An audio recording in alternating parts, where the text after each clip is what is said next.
பண்ணுவாங்களோ அப்படின்னு சொல்லிட்டு முதல்ல இந்த ட்ரெய்லரை பார்க்குறதுக்கு முன்னாடி இருந்தது.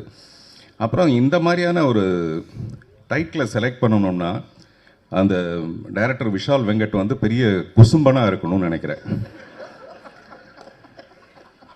அவர் மிகப்பெரிய குசும்பனாக இருந்தால் மட்டும்தான் இந்த மாதிரி ஒரு டைட்டிலை செலக்ட் பண்ண முடியும்.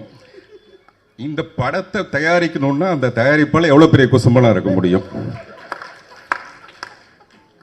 அவர் சுகுமார் பாலகிருஷ்ணன், அவர் எப்பவுமே வேஷ்டி சட்டையில் இருப்பார். அதுக்கு சம்மந்தம் கிடையாது. நான் சொல்கிறேன், அவர் ஏதோ உப்பு சத்தியாகிறதுக்கு போகிற மாதிரியே தான் இருப்பார் எப்போவுமே.